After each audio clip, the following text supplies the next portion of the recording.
오늘 말씀은 우리가 물론 다윗이 자기 자신을 위해서 주께 기도하는 내용인데요.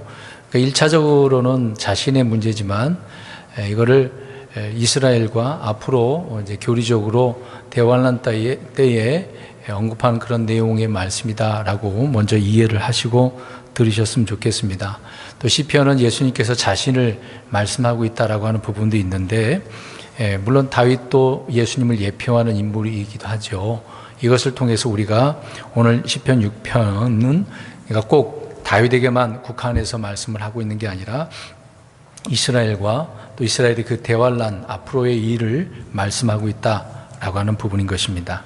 특별히 오늘 시편 6편은 눈물로 침상을 적셨던 다윗에 대한 이야기를 언급을 하고 있습니다. 흔히 시편 6편은 참회의 시편이다라고 불리기도 합니다. 물론 오늘 또 표제에 느기노 스밋이라고 하는 그 단어가 나오는데요. 항상 시편에 보면 이런 용어들이 계속 표제에 언급을 하고 있습니다. 느기노에 맞추고 스밋에 맞추어 악장에게 준 다윗의 시라고 이야기하고 있는데, 예전에 말씀드린 것처럼 느기노는 현악기에 맞춘 노래라고 말씀을 드렸습니다. 근데 여기서 이제 스밋이라고 나와 있는데, 이 스밋은 8번째라고 하는 의미를 담고 있는데요. 그러니까 이렇게 생각하시면 되겠습니다. 현악기에 맞춰서 8줄로 된 현악기를 뜻하는 것으로 낮은 음으로 부르는 이런 노래다, 시다라고 생각하면 될 것 같습니다. 이제 8이라는 숫자가 나와서 잠깐 언급하겠습니다만은, 이 8이라고 하는 것은 이제 유대 남자아이가 태어나게 되어지면 할례를 받는 그 날이 8번째 날이죠. 또 8번째 날은 일주일 체계에서 새로운 시작의 의미를 담고 있는 우리가 안식 후 첫날, 주의 첫날을 말하고 있는 것입니다. 또 예수님께서 부활하신 날이기도 하죠. 또 앞으로 8째 날이라고 한다면 하루가 1000년 같다라고 하는 것을 우리가 생각해 볼 때 8번째, 그러니까 8000년째가 되는 거겠죠. 그때 이제 1000년, 7년 끝나고 7000년 체계가 끝나고 천년왕국때가 도래하게 되어지는 것을 보게 되어집니다. 또 7째 날이 이제 그 안식일 천년왕국이 되는 것이고, 또 8째 날은 새하늘과 새 땅이 되어지는 또 영원한 때, 새롭게 되어지는 그때를 언급하고 있다라고 우리는 알 수가 있겠죠. 그래서 8의 의미는 새로운 시작의 의미를 또 담고 있다고 하는 부분인 것입니다. 우리가 알다시피 이 본문은 다윗이 기록을 쓴 그 시편의 내용인 것이고요. 근데 내용을 보면, 그러니까 성경 말씀 문자 그대로 우리가 잘 이해를 해야 되는데, 성경을 볼 때 이거를 영적으로 적용한다. 물론 맞긴 맞는데 실질적으로 문자로 먼저 적용을 해야 되는 부분이 있거든요. 오늘 보니까 다윗이 뼈가 아플 정도로 굉장히 고통스러운 내용이 나옵니다.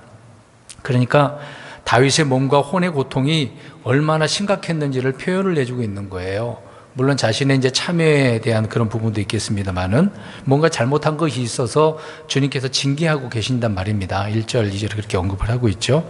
근데 이 부분에 있어서 다윗은 이제 이런 내용들을 본인이 이렇게 기록한 것이겠습니다만은, 주의 영에 의해서 영을 받아서 이 말씀을 기록을 하고 있는 것이겠죠. 또 이 시편의 내용에 대해서 특별하게 어디서 언급한 부분이 없어서 잘 알 수 있는 부분은 없습니다. 그러나 다윗은 지금 극심한 고통 가운데 있고, 또 주님 앞에서 회개하고 주께 기도를 드리고 있는 그런 내용의 말씀들을 보게 되어지죠. 자, 이제 한 절씩 우리가 보겠습니다. 시편 6편 1절부터 보겠습니다. 이제 구절은 읽지 않고 말씀만 바로 드리도록 하겠습니다. 자, 다윗은 지금 주님의 분노 가운데 징계를 받고 있네요. 맹렬한 주님의 그 징계로 또 책망을 하고 있다. 그 노여움이 얼마나 큰지를 보고 있는데, 근데 그렇게 하지 말아달라고 지금 요청을 하고 있는 내용의 말씀인 것입니다. 근데 사실 주님께서는 사람을 꾸짖으시고 징계하시는 분 아닙니까? 이미 신명기 8장 5절에도 이런 부분에 있어서 징계하신다고, 꾸짖으신다고 라고 말씀을 하고 있죠. 그래서 이미 우리가 또 알고 있는 내용이긴 하겠습니다만은, 사무엘하 7장을 가서 보시면 14절에 다윗에게 하나님께서 언약을 맺으십니다. 너가 앞으로 이렇게 하면, 내가 말하는 대로 하면 너에게 뭘 어떻게 해주겠다라고 하는 언약을 체결하시는데, 이런 내용의 말씀이 있습니다. 사무엘 7장 14절 후반절을 보면은요, 만일 그가 불법을 행하면 내가 사람들의 막대기와 사람들의 자녀들의 채찍으로 그를 징계하리라, 이런 말씀하셨습니다. 그러니까 주님의 말씀에 순종해야 되는데 그렇지 않고 불법을 행하면 하나님께서는 채찍과 징계로 가만히 두지 않겠다, 이제 그렇게 말씀을 하고 있는 것이죠. 이런 면에 있어서 지금 징계에 대한 부분을 언급을 하고 있습니다. 그러니까 어떻게 보면 받는 입장에서는 고통스럽겠습니다만은 하나님께서는 누구에게 징계를 주신다고 하고 있습니까? 미워하는 자에게요? 사랑하는 자에게. 뒤에서 말씀드리겠습니다만은 하나님은 자기 백성 또 우리 그리스도 성도들에게 사랑하는 자에게 징계를 주시는 분이시죠. 근데 이런 징계를 주실 때 우리는 너무도 그것이 힘들어서 징계를 멸시할 수도 있는 부분도 있습니다. 근데 멸시하지 말라고 욥기서 5장 17절에 언급을 하고 있는 거죠. 우리가 아들로서 징계를 받는다고 한다면 기뻐 받아야 되는 것이죠. 실증을 내서도 안 되고. 그래서 신약에 와서는 겸손히 이거를 받아들이고 또 사랑하는 자에게 주시는 것이기 때문에 받아들이라고 말씀을 하고 있는 것입니다. 우리는 불법을 행하지 않는 가운데 어떤 물론 행하더라도 하나님께서 징계를 주신다면 감사히 받아야 되는 거겠죠. 근데 성경은 모든 사람이 징계를 받는다고 분명히 말씀을 그래서 하고 있는 겁니다. 사실 자녀가 징계를 안 받는다면 히브리서에서 어떤 자라고 언급을 하고 있습니까? 내 자녀가 아니라 사생자라고 언급을 하고 있는 거죠. 그러니까 하나님은 자기 자식에게, 자녀에게 징계를 하신다는 것을 알 수가 있습니다. 그런데 문제는 다윗은 지금 기도하면서 왜 주께 자신을 책망하지 말고 꾸짖지 말고 징계하지 말라고 이야기를 할까요? 지금 하나님께서 좋은 의미로 징계를 하고 있는데요. 문제는 그 앞에 단어를 보면 우리가 알 수가 있습니다. 그러니까 자기를 꾸짖지 말고 징계하지 말라고 하는 부분이 아니라 주의 분노 가운데, 주의 맹렬한 노여움 가운데 자기를 징계하지 말아달라고 이야기하고 있는 거예요. 이 부분은 굉장히 우리가 좀 잘 이해를 해야 되는 부분입니다. 주의 맹렬한 주의 분노, 맹렬한 노여움, 이거는 심판의 의미를 담고 있기 때문에 그러는 것이죠. 주의 분노, 맹렬한 분노, 이 노여움은 꾸짖고 징계해야 하는 것은 다윗이라도 사실상 감당하기 어렵죠. 이런 부분은 얼마나 두렵겠습니까?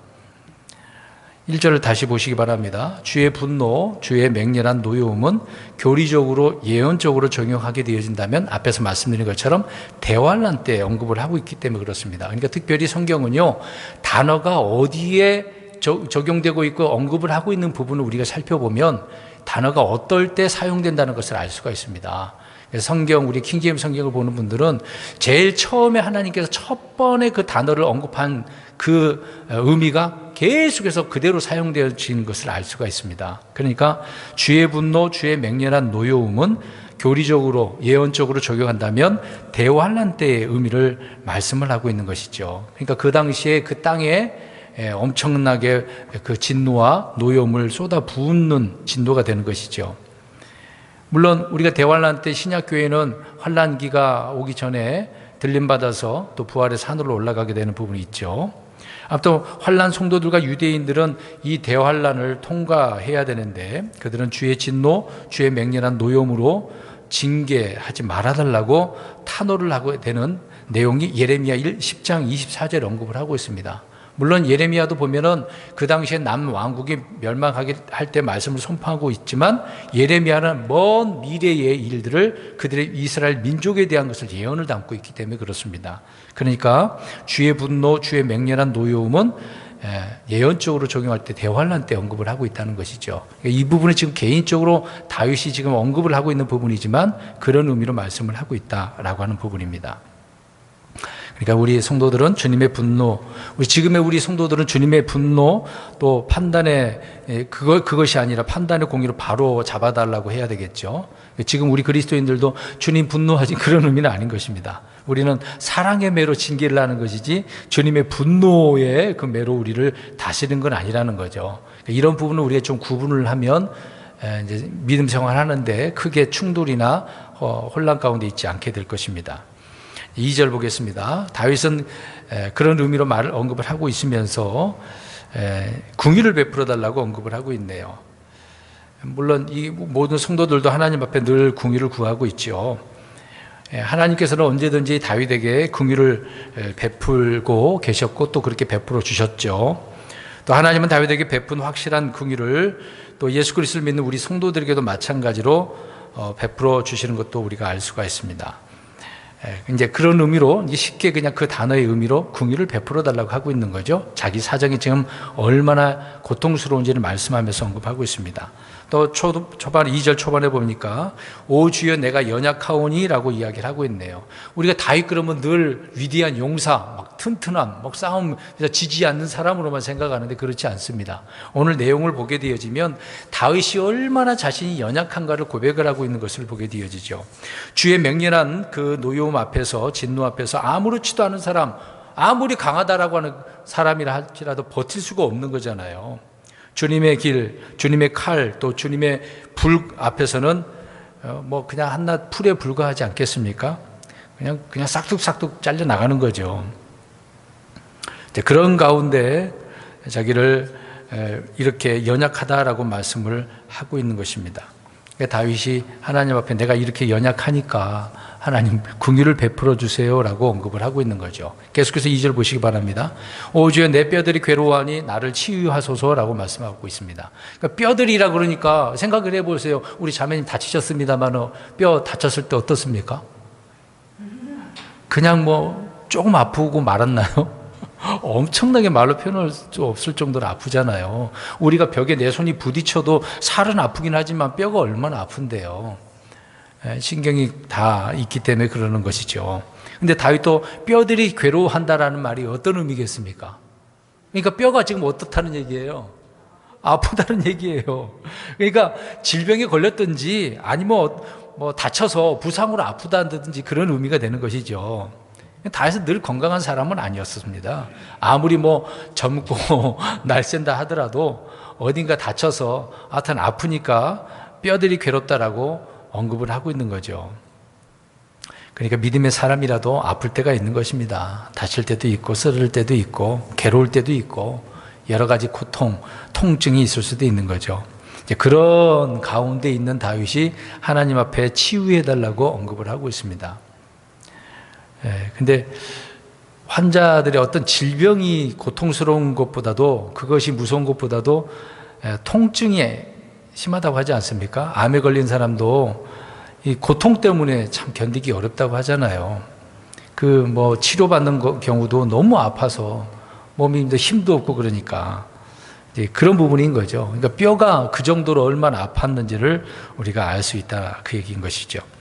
성경에서는 너희 가운데 고난을 당하는 자가 있느냐 그는 기도할 것이요 라고 야고보서 5장 13절에 언급을 하고 있는 겁니다. 그러니까 다윗도 역시 지금 고난을 당하고 있으니 하나님 앞에 어떻게 하고 있어요?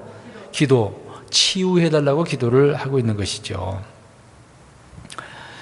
나를 치유하소서라고 이야기를 하고 있습니다. 우리가 알다시피 뭐 치유에 대한 용어가 다양하게 사용되겠죠. 질병을 치료해달라고 하는 것이고 마음이 상한 자들도 고침받아야 되는 거겠죠. 또 혼을 고침받아야 되고 우리가 잘못된 것이 있으면 타락한 것도 고침을 받아야 되는 것이고 우리 주님은 늘 고쳐주시는 분 아닙니까? 잘못된 거 바로 잡아주시는 분인 뿐만 아니라 고쳐주시는 분이라고 하는 거죠. 다윗의 기도는 주님의 약속의 말씀에 따라 이렇게 그것을 믿고 또 응답되어지는 것을 보게 되어집니다. 앞으로 주님께서 이 땅에 오시게 되어지면 모든 질병과 모든 이제 흔히 말하는 장애인들도 고침을 받게 되겠죠. 주님은 깨끗하게 하시는 분이시니까, 고쳐주시는 분이니까요. 주님께서 치유를 약속해 주셨기 때문에 우리가 언제든지 기도를 하면 그에 따라 주님께서 응답을 하시겠죠. 어떤 병도 하나님께는 불가능한 것은 없겠습니다만은 안 고쳐줄 때도 있는 것입니다. 고쳐주시면 감사한 것이고 안 고쳐주시면 또 안 고쳐주신 거에 대해서도 감사를 해야 되겠죠. 우리가 알다시피 바울이 어떻습니까? 3번이나 기도했는데 하나님께서 뭐라고 그러셨어요? 내 은혜가 되게 족하도다. 안 고쳐주셨어요. 그래 얼마나 약할 때 강함이 되시는 하나님을 이제 경험을 하니까 바울이 오히려 더 힘을 내서 주님의 사역을 잘 감당한 사람이 아니었습니까? 그러니까 고쳐줘도 감사하고 안 고쳐주셔도 감사하고, 늘 우리 그리스도인들은 그런 믿음을 가져야 돼요. 어떤 분들은 안 고쳐주면 나 하나님 안 믿을래요. 교회 나가고 성경 안 볼래요. 주님을 떠나는 사람 얼마나 많습니까? 예전에 우리가 평택역에 있을 때 영화도 보지 않았어요. 여기 와서 봤나요? 주를 부인하는 그 교수가 있었잖아요. 안 믿는다고. 그 끝에 장면이 나오잖아요. 왜 안 믿었습니까? 왜 신은 없다라고 했나요? 자기 어머니 안 고쳐줘서. 고쳐줬으면 잘 믿을 텐데 안 고쳐줬다고. 고쳐주나 안 고쳐주나 하나님의 뜻이 있는 것인데, 사람은 너무 이기적이죠. 물론 결국 그 장면에 보면 나중에 믿긴 믿었습니다만은요. 다시 말씀드립니다. 뼈들이 괴로워한다라고 할 때, 자, 이게 이런 고통스러운 부분에 있어서 하나님께 치유해달라고 다윗은 언급을 하고 있었습니다. 3절 보겠습니다. 자, 이제는 뼈의 고통, 몸의 질병이나 부상에 관한 것이었는데, 이제 3절은 혼의 고통을 말하고 있네요. 혼. 사실상 우리 사람의 몸은 영혼 몸이잖아요. 몸의 고통이 있는데 혼의 고통의 대부분도 이야기합니다. 혼은 나 자신을 말할 때도 있고요. 혼이, 내 몸이 아프면 내 혼도 아픈 거고 내 영도 아픈 거고 다 아프거든요. 근데 혼의 고통을 언급을 하고 있습니다. 그러니까 몸과 혼은 따로 분리되는 것이 아니라는 거죠. 몸이 괴로우면 혼도 괴롭다라는 것입니다. 우리가 몸이 괴로울 때는 심리적으로도 압박받는 부분도 있지 않습니까? 그래서 막 굉장히 힘들어하는 부분도 있겠죠. 그래서 나의 혼도 몹시 괴로움나이다라고 말을 하고 있는데, 이 말은 몸의 고통 외에도 심적인 고통이 있었다라고 하는 부분이 되는 것이죠. 그러니까 다윗이 겪는 혼의 괴로움은 주로 어떤 죄와 불법에 대한 부분이 아니겠습니까? 우리가 알다시피 다윗이 잘못한 거 있어요, 없어요? 있잖아요. 잘못한 거 있지 않습니까? 밧세바를 취한 것도 잘못된 것이고, 거짓말하게 만들고, 죽이는데 그렇게 또 편지까지 쓰게 한, 그렇게 해서 죽이는 경우도 있었지 않습니까? 우리아를요. 이런 부분에 있어서 다윗은 주님 앞에 자신의 혼의 고통까지 3절에 언급을 하고 있는 것입니다. 이스라엘이 나중에 겪는 혼의 괴로움은요, 주로 우상 숭배와 주의 법을 버린 데서 온 것 아니겠습니까? 그러니까 말씀드린 대로 혼의 고통은 주로 죄와 불법에 대한 혼의 고통이다라고 하는 부분이 되겠습니다. 그 다음에 4절 보겠습니다. 다윗이 이제 4절을 보니까 주여 돌아오사 내 혼을 구출하소서라고 이야기하고 있네요. 또 그 주의 궁유로 나를 구원하소서라고 말씀을 하고 있습니다. 앞에서 잠깐 언급했던 것처럼 이 4절의 부분은 교리적으로 또 이스라엘 백성들의 민족적인 고난에 대한 예언의 말씀을 언급을 하고 있는 겁니다. 북이스라엘은 아시리아에 멸망을 했죠. 또 남유다는 바벨론에 멸망을 했습니다. 그 다음에 이제 시편 여러 군데 보면 이방 땅에서 이스라엘 백성들은 돌아오고 싶었습니까? 안 돌아오고 싶었습니까? 돌아오고 싶어서 그 노래도 있잖아요. 바벨론 땅이라고 하는 노래. 예전에 그 미국의 흑인 가수들이 부른 노래가 있었잖아요. 흔히 이제 그 발음 때문에 다들 입을 개고 반목을 하고 그게 이제 영어 발음이거든요. 그러니까 바벨론에서 돌아가기를, 거기서 이제 바벨론 사람들이 노래 부르라고 춤춰보라고 막 그랬거든요. 근데 우리가 그렇게 못했다라고 하는 시편의 내용의 말씀이 있습니다.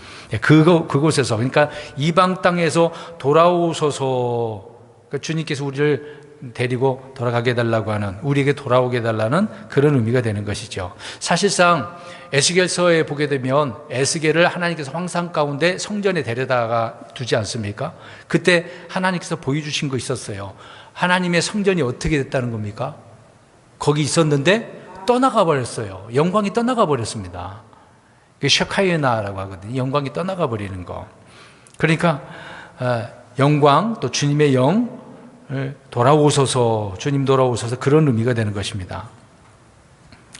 지상에 있었을 때는 항상 함께하고 계셨는데 이제 떠나셨기 때문에, 그래서 돌아오소서 오 주여 라고 할 수밖에 없었던 거죠. 그전에는 그렇게 말할 필요가 없었는데 지금 그렇게 표현하고 있다는 것을 알 수가 있습니다. 물론 지금 다윗은 나중에 그 후손들이 나라가 나눠져서 그런 결과가 나중에 일어나는 부분이지만 미리 예언적인 의미로 우리에게 말씀을 해주고 있는 것이죠. 그러니까 대환란 때 이스라엘은 이 기도를 할 수밖에 없는 것을 보게 되어집니다. 시편 60편 1절에도 언급을 하고 있는 내용인데요. 그래서 주님의 오심을 부르짖는 내용을 언급을 하고 있습니다. 또 시편 60편은 나중에 말씀을 살펴볼 때 한 번 더 언급을 하도록 하겠습니다. 물론 신약에서도 주님께서 다시 오실 것을 말씀을 하고 계시죠. 우리는 주님께서 공중에서 우리를 부르시기 때문에 그걸 기다리는 것이고요. 자, 계속해서 보시기 바랍니다. 혼을 구출하소서라고 이야기를 하고 있네요. 자, 이 말은 구약에서는 죄에서 구원, 지옥에서 구원이 아니라 육체의 생명을 죽지 않게 살려달라고 하는 그런 의미가 되는 것이죠. 그러니까 전쟁이나 기근이나 역병이나 재앙 등에서 지금 다윗은 어떤 상황이라고 말씀드렸습니까? 몸의 고통에서 구원해달라고 이야기하고 있는 겁니다. 그러니까 오해하지 말 것은 구원 나오면 꼭 혼의 구원을 생각하는데 꼭 그렇게만 생각하면 안 되는 것입니다. 계속해서 4절 보시면 오 주의 궁일로 인해 나를 구원하소서라고 하고 있네. 또 반복적으로 언급을 하고 있는 겁니다. 그러니까 구체적으로 이렇게 더 설명을 하고 있는 내용인 것이죠. 5절 보겠습니다. 자, 5절에 보면 좀 우리가 오해를 할 수가 있는데요.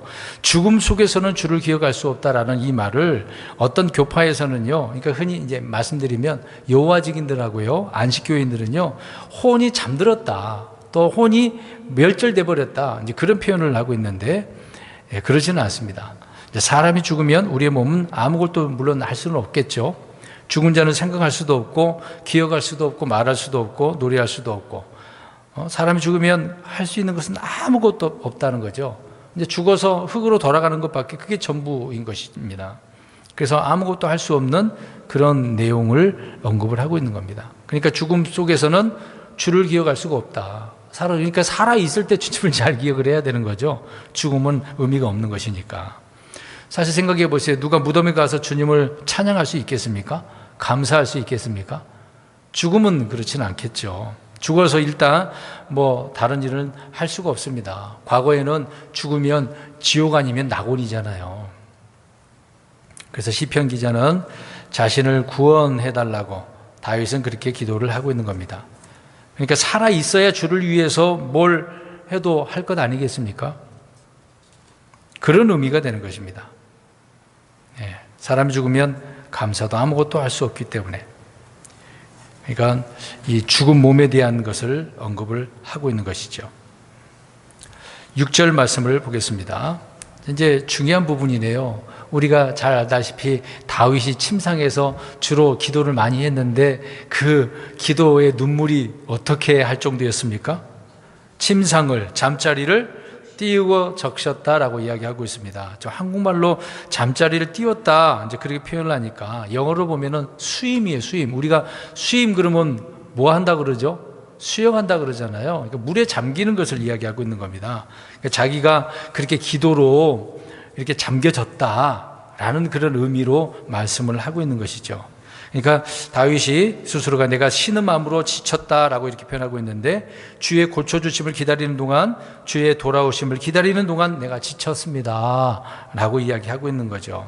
그러나 낙심하지 말고 또 인내하면서 견디어야 되는 부분도 있겠습니다만은 아무튼 그런 가운데 다윗은 내가 이렇게 적셨다라고 표현을 하고 있는 것입니다. 사실 우리가 독실한 성도라고 한다면 누구나 죄에 대해서 슬퍼할 수밖에 없잖아요. 물론 우리는 예수 그리스도를 믿어서 모든 죄들이 사함을 받아서 더 이상 죄에 대한 심판을 받지 않고 육신의 행위에 대한 심판을 받겠습니다만은 그래도 살아가면서 육신의 행위에 대한 죄들을 짓고 있는 것은 사실이지 않습니까?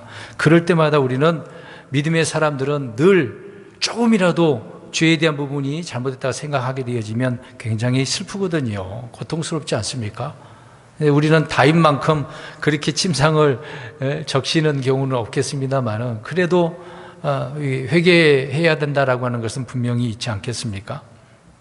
그러니까 침대와 잠자리는 같은 의미인 것인데 다윗은 그런 의미로 얼마나 눈물을 많이 흘렸는지를 표현을 해주고 있는 것이죠. 그러니까 주님 앞에 울 줄 알고 있는 다윗이라는 것이죠. 근데 사실상 이제 눈물을 좀 자주 흘리면 좋은데 자주 흘리지 않는 경우가 있네요. 아파서 흘리는 눈물은 말고 주님 앞에 정말 감사의 눈물, 찬양의 눈물도, 기쁨의 눈물도 나오겠습니다만은 오늘 이제 불법에 대한 이런 내용들이니까 그런 부분 속에서 우리가 자신을 통회하면서 참여하면서 하나님 앞에 이렇게 울 줄 아는 그런 자가 돼야 되겠죠. 그러니까 메마른 사람이 되어서는 안 됩니다. 그러니까 감정적인 것도 있어야 돼요. 어떤 분들은 예수 믿을 때 감정이 없는 분들이 있어요. 그냥 예수님 믿는 분들이 있어요. 저 같은 경우에는 막 눈물 콧물 흘리면서 감사하면서 막 주님께 노래도 하고 기도도 하고 했거든요. 근데 어떤 분들은 그냥 멀쩡하더라고요. 이게 때로는 사람들에게 감정적인 부분도 필요하다라는 것을 알 수 있습니다. 그러니까 그만큼 다윗은 감정이 이렇게 풍부했다는 것을 알 수가 있어요. 참 그래서 위대한 사람이라는 것을 또한 한 번 더 확인할 수가 있죠. 7절 보겠습니다. 내 눈이 고통으로 인해 침침해졌다라고 이야기합니다. 얼마나 많은 눈물을 흘렸는지를 보여주고 있는 거죠. 사실 눈물 많이 흘려보세요. 앞이 잘 보입니까? 눈이 뻘개가지고 잘 안 보이죠. 또 눈도 붓지 않습니까?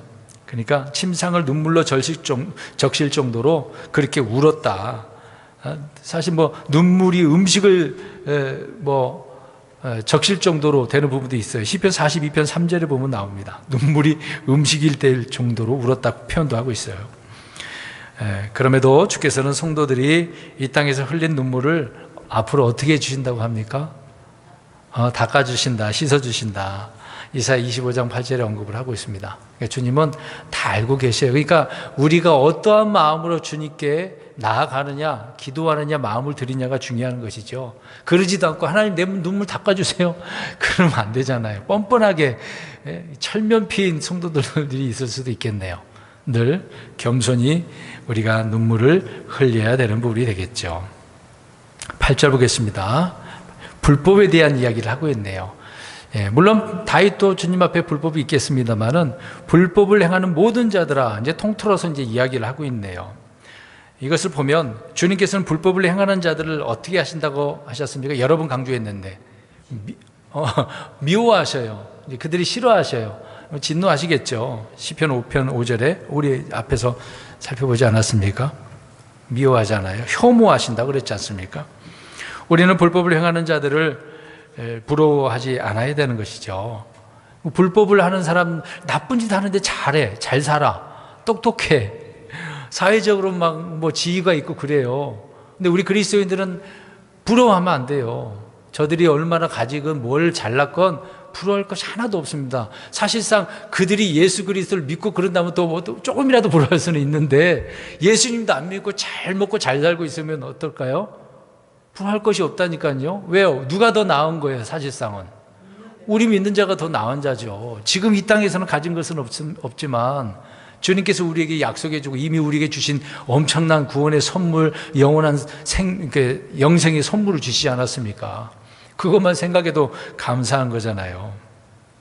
그러니까 불법을 행하는 자들을 우리는 부러워할 것이 하나도 없습니다. 그들이 아무리 번성할지라도 잘난다 하더라도 소용없어요. 그들은 나중에 다 흩어질 수밖에 없습니다.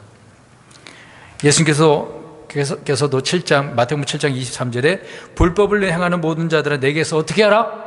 떠날지어다 말씀하잖아요. 주님은 그걸 용납하지 못하는 거죠. 다윗도 지금 이런 부분을 언급을 하고 있습니다. 말씀드린 것처럼 시편은 다윗이 예수 그리스도를 예표하고 있다고 말씀드렸죠. 또 고난받는 하나님의 백성을 예표하기도 하고, 또 다윗은 불법을 행하는 자들과 그래서 교제하지 않으려 했다라는 것이죠.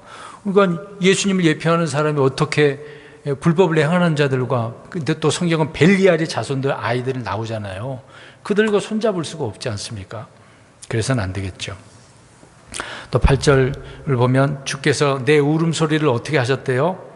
들으셨다. 그러니까 보세요. 우리가 그냥 부르짖어서 기도할 때도 주님 응답하시겠습니다만은 지금 엄청난 고통 가운데 통회하는 가운데 또 울었지 않습니까? 그 소리를 주님께서 들으셨다. 이 기도 응답은 이런 것이거든요. 그냥 툭 한 말 던져놓고 하나님 믿습니다, 알아서 해주세요, 그런 건 아니잖아요. 솔직히요. 얼마나 대단한 큰 믿음이길래 그렇게 기도하는지는 모르겠습니다만은 진실된 기도가 필요하다는 것을 알 수가 있는 거죠. 그러니까 주께서 들은 울음소리는 기도하면서 울부짖었던 울음소리, 고통스러운 그런 고통으로 신음하면서 울었던 울음소리라는 것을 알 수가 있는 것입니다. 그래서 성경에 보면 창세기에 우리가 살펴봤습니다마는 하갈이 이게 쫓겨났잖아요. 얼마나 고통스럽습니까? 그러니까 하나님께 들으셨어요? 안 들으셨어요?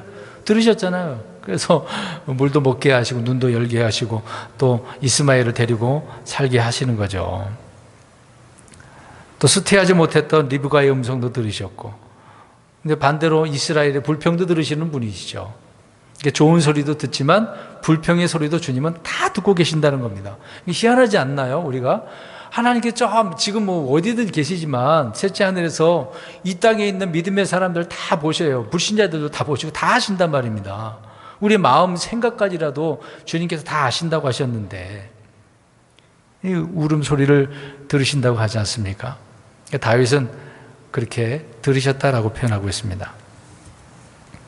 사무엘하 22장 7절을 보게 되어지면 기도와 연관된 말이 나오는데, 내가 고통 중에 주를 부르며 내가 내 하나님께 부르짖음에 그분께서 자신의 성전에서 내 음성을 들으셨고 라고 이야기하고 있습니다. 주님은 여러 군데에서 우리가 있지만 다 듣고 계신다는 거죠. 그래서 눈물도 보시고 울음소리도 들으시고 다 듣는다라고 말씀을 하고 있습니다. 자, 9절 가서 보시면, 그래서 내 눈이 9절, 주께서 내 간구를 들으셨으니, 자, 과거예요, 현재예요, 미래예요? 들으셨으니라고 했으니까 과거죠. 이거 들었어, 해결됐어요. 자, 이런 부분이 많이 나와요. 들으신다라고 하는 부분이 많이 나옵니다. 내 기도를 들으셨도다. 근데 그 뒷부분을 보면 주께서 내 기도를 어떻게 했다라고 합니까? 간구를 들으셨는데 기도를 받으셨다라고 하는 부분을 한번 보세요. 같은 내용인 것처럼 이렇게 들리지만 좀 다른 면이 있습니다. 자, 이런 표현들이 많이 나오긴 하는데요. 자, 여기서 기도를 받으셨다라고 하는 부분을 우리가 좀 생각해 봤으면 좋겠습니다. 간단하게 표현한다면 기도가 헌물, 희생물로 본다라고 하는 그런 의미가 되는 거거든요. 이거 근거 없는 말이 아닙니다. 성경에 그 근거가 있어요. 우리 요나서 한번 가서 보세요. 기도와 찬양은 성도들이 주님께 드리는 영적 희생물이라는 겁니다. 그래서 기도를 받는다라고 하는 거예요. 우리는 기도, 주님은 들으시는데 받는다라고 할 땐 그걸 희생물로 받으신다, 그 얘기인 것이죠. 자, 요나서 2장 9절을 요나서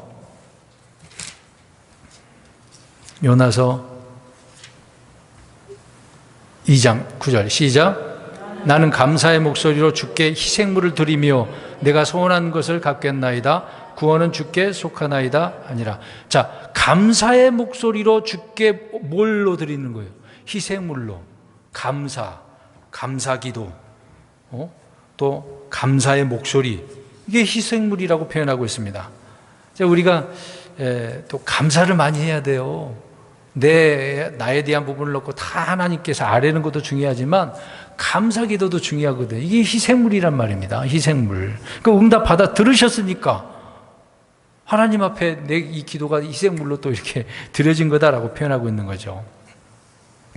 우리 계시록에도 보면 성도들의 기도는 주께 드리는 향이라고 하지 않습니까? 향.